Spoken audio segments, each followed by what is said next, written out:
જય માતાજી, જય શ્રી કૃષ્ણ। કેમ છો બધા યુટ્યુબ ફેમિલી મિત્રો? મજામાં ને? મજામાં જશો તો હું મારી ચેનલ લઈને આવી છું સુરતની અન્નપૂર્ણા કિચન, જેમાં તમારું હાર્દિક સ્વાગત છે। તો આજે હું તમને એવી રેસીપી બતાવવાની છું, રાવણાનું જ્યુસ એટલે કે જામુન સોસ આપણે ઘરે કઈ રીતે બનાવવું ને તે। તો ચાલો વિડીયોમાં આપણે કન્ટિન્યુ બન્યા રહીશું।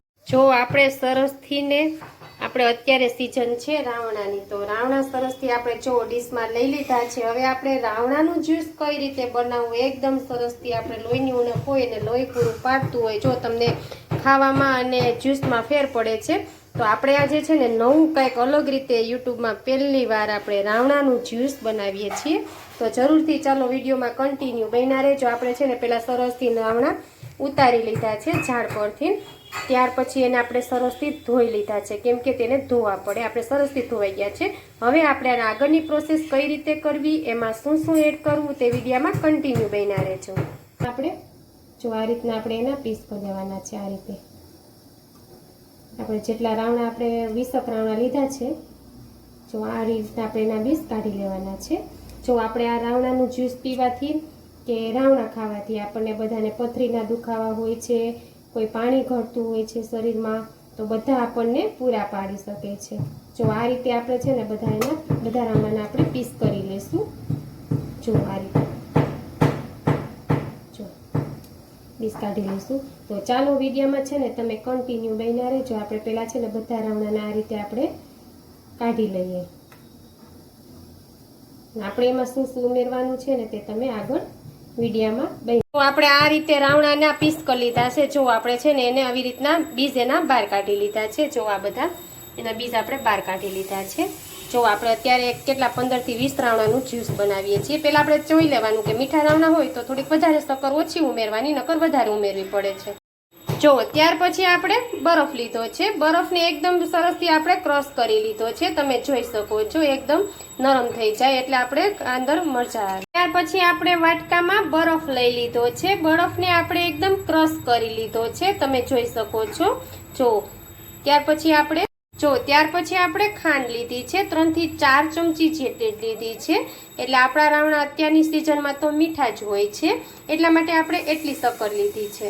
આપણે આ ત્રણેય વસ્તુને મિક્સ કરી અને મિક્સર જારમાં ક્રશ કરી અને એકદમ સરસથી વિટામિનથી ભરપૂર આપણે રાવણાનું જ્યુસ તૈયાર કરી લઈએ। ચાલો જો આપણે મિક્સર જાર લઈ લીધું છે, તેમાં આપણે જો આ બધા રાવણા એડ કરી દઈએ, જે આપણે પીસ કરી લીધા છે તેને એડ કરી દઈએ આ રીતે। ત્યાર પછી આપણે એમાં જે ખાંડ લીધી છે તેને એડ કરી દઈએ 3 થી 4 ચમચી જેટલી।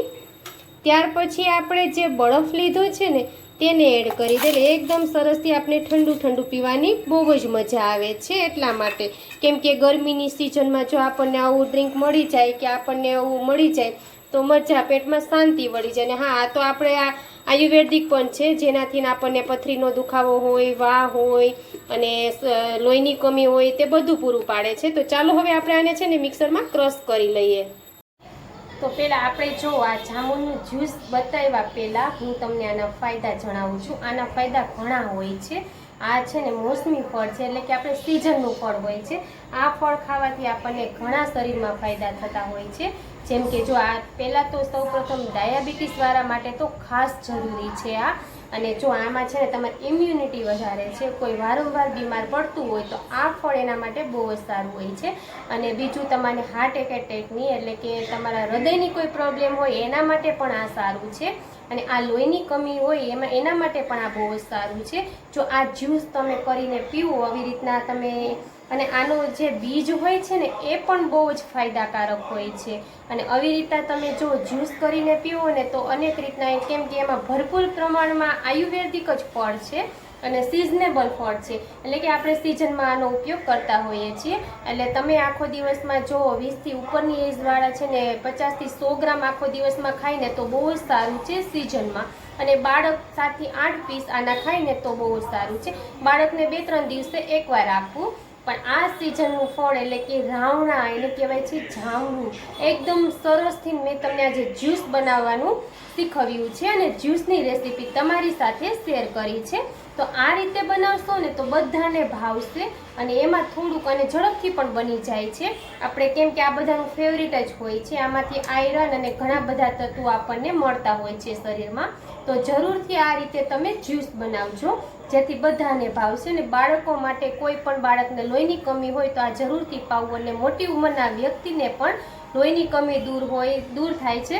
અને કોઈ પણને જો સાંધાનો દુખાવો હોય છે, હાર્ટ એટેકની, પછી લોહીની કમી અને કેન્સરના સેલ્સને પણ આ સારા કરે છે, નાબૂદ કરે છે. એના માટે પણ સારું હોય છે અને ખાસ કરીને ડાયાબિટીસ વાળા માટે. તમારી શરીરમાં ઇમ્યુનિટી વધારે એટલે તમારી કોઈ પણ બીમારી આવતી નથી. પણ જો આનું સેવન તમે સિઝનમાં કરો ને તો ચાલો હવે આપણે જ્યુસ બતાવીએ કઈ રીતે બનાવ્યું છે. તો વિડીયોમાં આગળ કન્ટિન્યુ બન્યા રહેજો.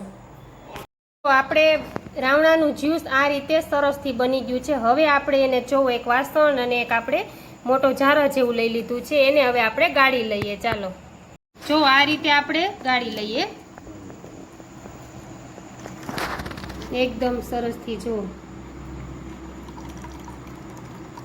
હવે આપણે જો આને છે ને ચમચી વડે છે ને નીચે ઉતારી લઈશું એટલે એકદમ સરસથી ગળાઈ જશે.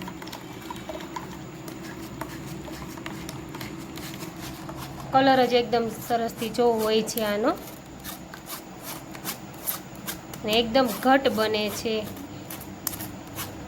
આપણે જો આમાં ખાંડ ઉમેરી છે અને બરફ ઉમેર્યો છે. એકદમ સરસથી ને ઠંડુ આપણને સિઝનેબલ ફ્રૂટ હોય છે સિઝનનું અને એકદમ સરસથી આપણું એટલું તૈયાર થઈ ગયું છે. જો આ રીતે હવે આપણે એને ગ્લાસમાં ઉમેરી દઈએ. જો સરસથી આપણું આ રાવણાનું જ્યુસ તૈયાર થઈ ગયું છે. તો તમે જોઈ લીધું ને આપણે કેવી રીતે બનાવ્યું છે તે એકદમ સરસથી. આપણે આયુર્વેદિક છે અને તમારે પથરી હોય છે, ડાયાબિટીસ હોય છે, હૃદય રોગ હોય છે તો બધાને સારું આમાંથી થાય છે. આ સિઝનેબલ ફ્રૂટ હોય છે. તો બસ આવી રીતે બનાવશો તમારે 5 મિનિટમાં સરસથી તૈયાર થઈ જાય છે અને ઘરે બનાવી શકો છો. તો ચાલો હવે આ રીતે તમારી નવી રેસીપી બનાવવા માટે તમે મારી ચેનલને સબસ્ક્રાઇબ કરી દેજો, લાઈક કરજો, શેર કરજો. તો ચાલો હવે આપણે આવતી રેસીપીમાં મળશું. જય માતાજી, જય શ્રી કૃષ્ણ.